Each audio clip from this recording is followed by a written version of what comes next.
I mean, my theory, my idea is that I think everybody knows. I don't think Putin ever wanted to take all of Ukraine. I think this is Trump sort of setting it up so that when there's concessions, it's going to involve Zelensky giving or conceding some territory. What's your assessment of Trump's assessment? Is it does he believe it, or is this sort of setting the table for a concession, but that's going to be a win given how he's framing what Putin allegedly wanted? Yeah, I don't know for sure what Trump thinks in that regard. I do think, at a minimum, from a presentation perspective, using Europe's argument against them is an effective mechanism to sell the peace deal. Now, this deal has been on the table all along. Russia has made this particular deal available since June of 2024, and the Western countries just kept pretending they weren't offering any deal. They just stuck their head in the sand. They're like, golly gee, why won't they offer a deal? They keep telling you over and over again what their deal is. Made it in a speech in June of 2024. It's comparable to what was offered all the way back. For those that don't remember, you know, this all sort of kicked off really 20 years ago when we decided to officially and formally use Ukraine as a proxy to undermine Russia. The goal being to break up Russia, destroy Russia, and the West be able to sort of pick its bones. And the goal was to use Ukraine to do it. And we did it first with a color revolution, an orange revolution there in 2004. You can read Stephen Cohen, the former Russian scholar who passed away some years ago. But talk about it in live time. George Soros, with his Soros Foundation's main focus was the government in the country of Ukraine. Main source of money laundering, a lot of human trafficking, bioweapons research. No surprise, the Biden family was neck deep in Ukrainian corruption. The governments went back and forth between the anti-Russian and pro-Russian parts of the Ukrainian society. Eastern Ukraine is historically Russian, ancestrally Russian, ethnically Russian, speaks the Russian language, and never wanted to be part of Ukraine as a separate government anyway, dating back to 1991. By contrast, Hold up, Robert. Your audio, I think, needs to catch up. Okay, try it now. Okay, yeah. How about now? That's better. By contrast, Western Ukraine is very anti-Russian, has been since World War II, when many of its members signed up with the Nazis. Stefan Bandera, that was later killed by the Soviet Union when they was being protected in Germany. So that wing is the most anti-Russian. That was reinvigorated in the 90s. Early 2000s, and they joined up into hooligan gangs backed by oligarchs, sponsored a coup in 2014. First one was 2004. The second one was 2014, where once again the pro-Russian side had won the elections, and they didn't like that, so they overthrew them with what's called the Maidan coup, where they staged sniper shootings, blamed it on the government. They, in fact, were the ones culpable. A range of investigative reporters have shown this over the years. Oliver Stone detailed it in his documentary films Ukraine on Fire, of which there are two separate ones. And so from that point forward, the Russian areas of Ukraine, seeing their government overthrown, rebelled and wanted to restore the government or be independent in like a federated kind of system, like a United States of Ukraine. They rebelled, in the Ukrainian army, the portions that were Russian turned on the Ukrainian coup governors. And it started in the Donbass in particular, but was also in Kharkiv, also in Odessa and other regions. And the Ukrainian government ruthlessly repressed it. And Odessa while people were inside protesting, they lit the building on fire and murdered them live for the people to watch. They let out some of the worst, most violent, vicious gangs to engage in all kinds of nasty behavior, rape, abuse, killing children. See, Melania Trump is writing letters. She should be writing them to Zelensky, not writing them to Putin. Zelensky and Ukrainian leaders are far more responsible for civilian death and children death than any place else. That reporter saying, what about Russia hitting? That's actually Ukraine that was bombing Russia that morning. That was where I again, it's fog of war, literally. Marjorie Taylor Greene was commenting on how Zelensky was the one trying to sabotage the peace talks by drone striking Russia. I say, okay, fine. If it's tit for tat, that's war. But I don't know which one caused or which one was the response to the aggressor? The Western media just pretends that Ukraine doesn't do anything like this, even though they're the ones doing it all along. They accuse Russia of doing the things Ukraine does. They pretend Ukraine does the things that Russia does. It is Russia that has gone to extraordinary lengths to limit civilian casualties in this conflict for a range of reasons, some strategic, some political. But there's really no disputing that from any objective analysis. By contrast, Ukraine often has targeted civilians deliberately for terroristic purposes, tried to once again sabotage the nuclear facility there in Ukraine that is under Russian control. On the eve of this, they have constantly attacked civilian infrastructure that has only civilian purposes repeatedly and routinely in ways Russia has not returned the favor. Russia has the escalatory edge. They can escalate because they have nuclear weapons, amongst other weapons, in ways Ukraine cannot. This conflict was because they were going to continue the assault on the Donbass population that's Russian speaking, that wants to have Russian language in their schools and Russian language in the government offices, and is Russian by orientation, and had been repressed. And they started to launch a massive attack on them in February of 2022. The Ukrainian army was storming up on the gates of the remaining Donbass rebels, and that basically forced Putin's hand. Russia came in. They thought they could remind Ukraine of its military prowess, Russia's military prowess. Ukraine came to the table, and they had previously agreed to two different agreements to stop the violence against the people in Donbass related to the Maidan coup, supported by Senator Lindsey Graham and Senator John McCain and Victoria Nuland in the United States, along with George Soros as the principal patrons. And what they did is the first Maidan agreement said they all guaranteed security, including Russia guaranteed Ukraine security. And they were supposed to abide by respecting the rights of the Russian people and population in eastern Ukraine, known as the Donbass region, principally. Donetsk and forget how you pronounce the other one with an L, the Luhansk or something like that. I get it wrong all the time. But Ukraine refused to honor them. And then they did Minsk II, where they finally said, okay, now we're really going to honor these agreements. And they violated them again. So there was concern in Russia that Putin was going to sign up for Minsk III. He had no interest in that. It has been clear to the Russians for some time that they need a permanent peace that resolves what they call as root causes. The root causes being the militarization, Nazification of the Ukrainian government as a tool to wage war, a proxy war on Russia. They need Ukraine to not join NATO, for Ukraine to quit harassing the Russian population regions of Ukraine. And for them, that means the four regions that have voted, four of the regions where the Russian army is located in eastern Ukraine, that are historically Russian, ancestrally Russian, ethnically Russian, and speak Russian, and have long stated for forever that they've never wanted to be part of the Ukraine. They've always wanted to be part of Russia. For most of their history have been. They voted in elections held pursuant to the Kosovo legal precedent. And for those that don't know, when Yugoslavia was broken up, the Germans and the Europeans took the lead. They didn't care one iota about constitutional limits.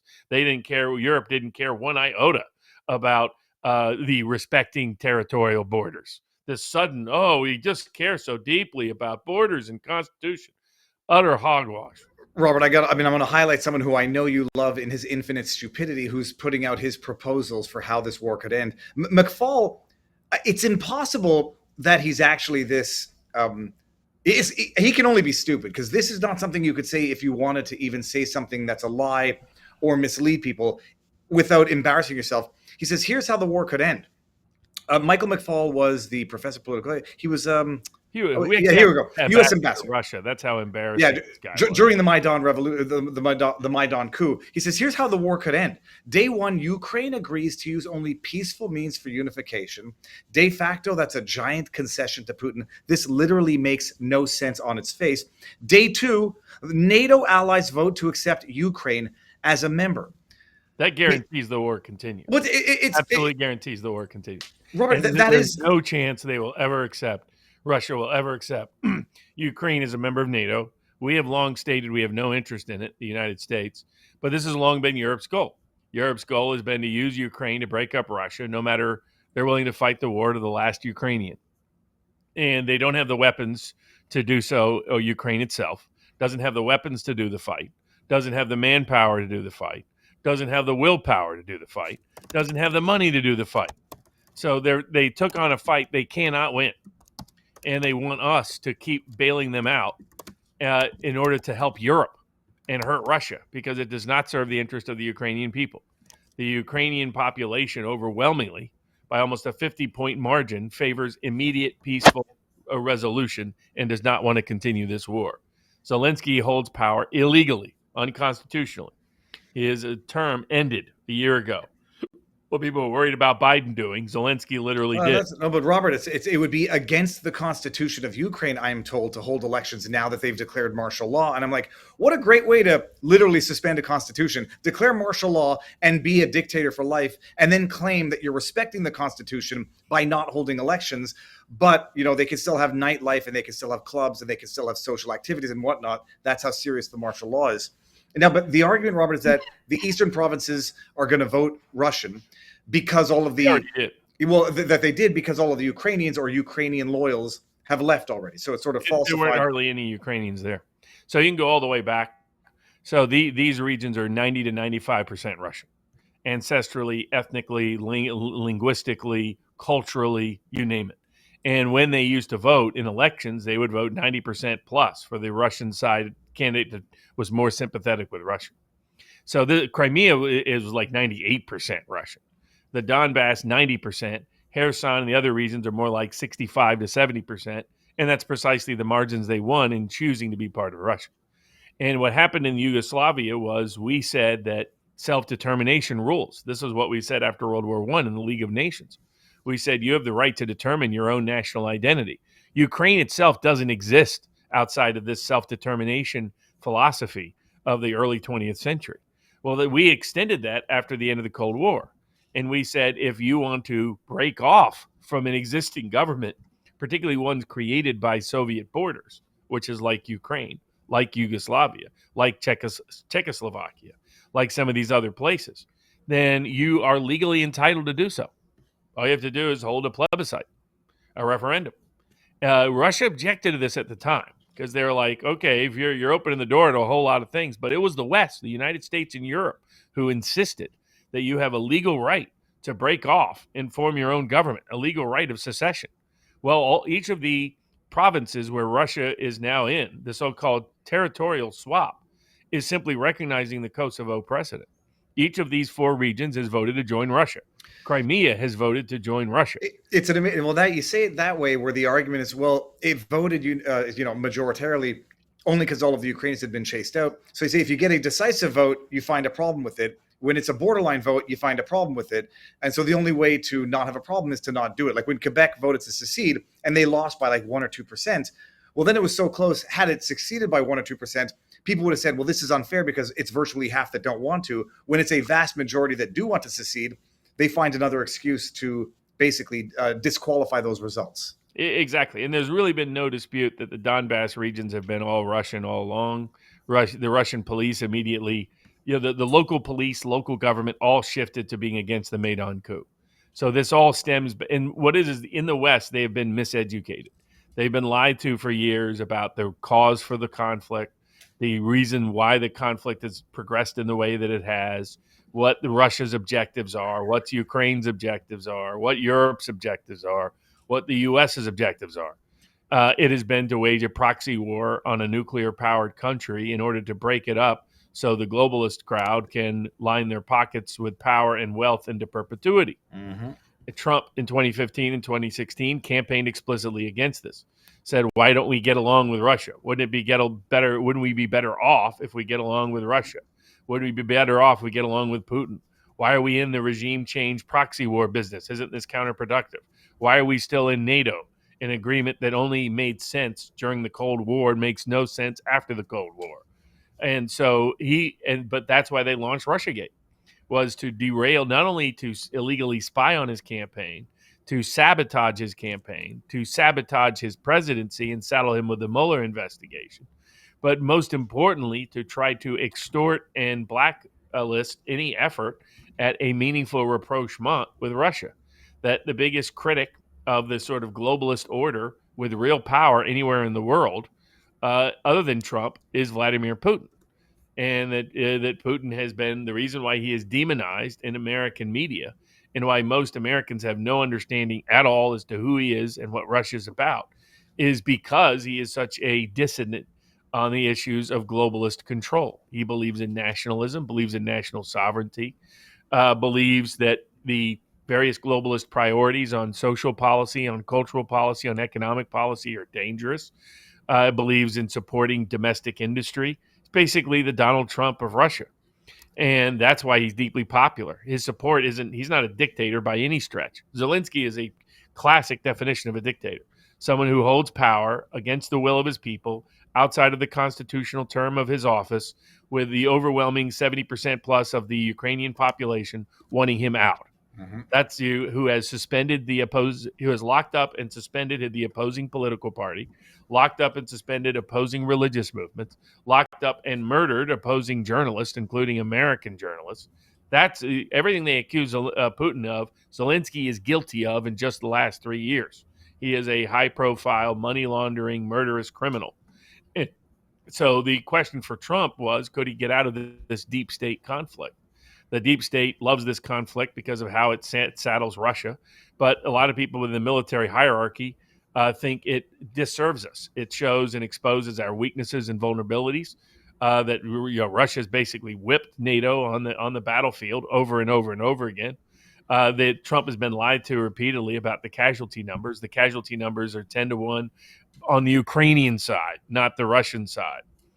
This is given away whenever there's needed to be an exchange of POWs or dead bodies. Ukraine can't come up with any. So Russia has them all, because that's how one-sided the battle of attrition has been. Mm-hmm. Russia is dominating on the battlefield. Many Russian leaders in Russia's position would not have sat down with Trump. They would have said, screw this. The U.S. is unreliable. We're going to go forward. We're going to take whatever we want to take, and then they'll sign whatever we tell them to sign. Putin has been a long-standing believer in the best version of Trump, thinks that Trump believes what's best interest of America, and that he's smart enough to know what is in that best interest and to act on it. So consequently, he's been constantly offering Trump an exit ramp from the Ukrainian conflict. And it's the same one he offered all the way back at the beginning, where it's just slightly adjusted. Initially, it was just going to be the 2 Donbass regions, and then the rest would be Ukrainian, and that would it. Ukraine signed the agreement. Then they went home, and Boris Johnson intervened from the UK and said, you can't sign this, or we're going to cut off all your aid. So an agreement they'd already signed to, they reneged on. This was the 3rd agreement they'd reneged on. They reneged on Minsk 1, they reneged on Minsk 2, and now they were reneging on Istanbul 1.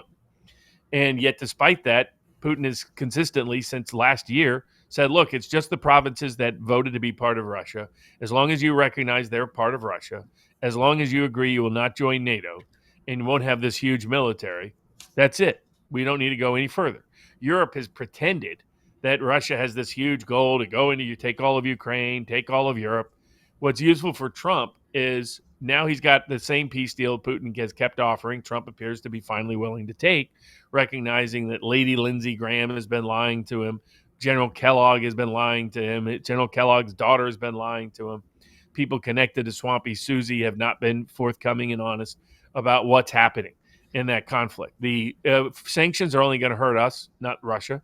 The going further in this conflict will only crush Ukraine, not salvage Ukraine. Right now, Trump can say, look, here's a peace deal on the table that Europe said their great risk was Putin going and taking non-Russian regions of Europe. That's now gone by this peace deal. This peace deal saves Ukraine, saves Odessa, saves Kiev, saves the rest of their soldiers, saves the rest of their people, gives them a meaningful peace path going forward, something the U.S. and Russia together are willing to guarantee their security from any future foreign invaders and attackers, be able to help stabilize their society. If Ukraine has any future at all, they would sign this deal. But Zelensky doesn't care about the Ukrainian people. He cares about lining his own pocket, and he knows he can't stay in power if there's peace. Europe knows its ability to break up Russia disappears when there's peace. Mm-hmm. So their goal is to sabotage this. The media's goal is to sabotage this. The so-called experts and think tanks want to sabotage. I think he'll negotiate a deal. The only question is going to be, whether or not Zelensky is, accepts it voluntarily, or is left to his own devices to continue fighting in Russia without any support from the U.S. Because I could see Trump right now setting up the cards so that he says, look, this is the best it's going to get. We're not going to continue supporting Zelensky if he doesn't accept a deal that allows everyone to leave, save face, get what they need, and move on to peace. Then Trump just says, okay, we're done. And Zelensky, fight on your own, see what happens. Yeah, I think that's what he has to do, is to say, look, the U.S., Russia has agreed to offer very generous terms to Ukraine that preserves almost all of Ukraine's landmass, preserves all of Ukraine's population that actually wants to be in Ukraine, gets to stay in Ukraine. What's left of their army doesn't get devastated like it was about to get devastated in the next weeks and months in the Donbass region. It stabilizes peace and security in Europe, removes the risk of NATO from Russia's front door and ends that for good, and starts renegotiating a entrance of a START treaty of arms control, including AI and drone technologies, as well as intercontinental ballistic missiles and other weapons like that Russia has developed at a better pace than we have. And it would be good for peace to get some controls going back over again. Economic development, Russia keeping energy prices stable for the president, as well as rare earths that Russia has access to, and Arctic development that Russia has access to.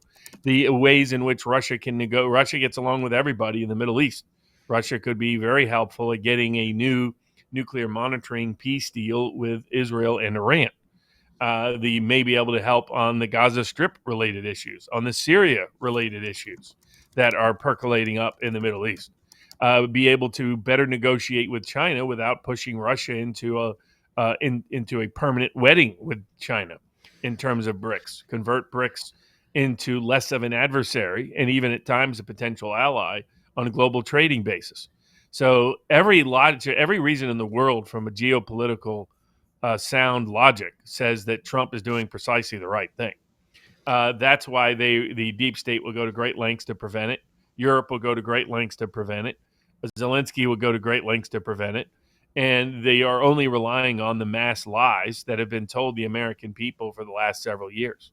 Like finally the British press is acknowledging, maybe Ukraine's actually losing the war. And you can see some of the reply like, what? I thought Ukraine was dominating. I thought Russia had 10-1 casualty losses. Those are all lies. And hopefully President Trump realized if he doesn't get out of this, he'll get blamed for this. Mm-hmm. Ukraine is going to collapse. Ukraine is going to lose. That is inevitable. The question at this point is, does Trump get blamed for this and saddle his presidency with a failed promise, or does he deliver on that promise and deliver a peace agreement that's as significant and consequential as any peace agreement in the last century? So hopefully Trump will stick to his campaign promises and deliver what MAGA wants. If he does, he gives Ukraine a simple option. You either accept the deal, in which there's something left for you, or you don't, in which there's nothing left for you. And Zelensky, if you don't sign the deal, we can still criminally prosecute you for all of the fraud and crimes you've been engaged in with your buddies and pals for 5 years. Maybe you should sign the deal. If you don't sign the deal, you and your buddies can be looking at criminal prosecution and extradition. Europe's in no position to negotiate anything. They are a complete failure of a continent at this point. The quicker we divorce from them, the better. And I think that's what Trump has started to recognize. So the peace element won out. Got the summit done. Contrary to what a bunch of people said, it was not a trap. Trump was not going to arrest Putin when he showed up. There was going to be no assassination attempt. This was a sincere effort by two men who are actually popular, unlike Starmer, who is hated in the UK, unlike Macron, who is hated in France, unlike Merz, who is hated in Germany, unlike Zelensky, who is hated in Ukraine.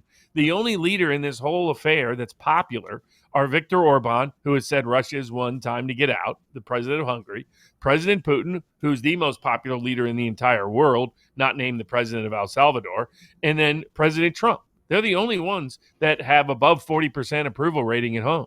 All the others are in the 20s. So hopefully President Trump doesn't let them sidetrack him again, doesn't let them drag him into this constant European war, and does what he was always intending to do for over a decade: peace and rapprochement with Russia, peace and to end of the war in Ukraine, no more dependence on the EU and Europe, an independent nation looking to be independent globally for our own economic prosperity and security.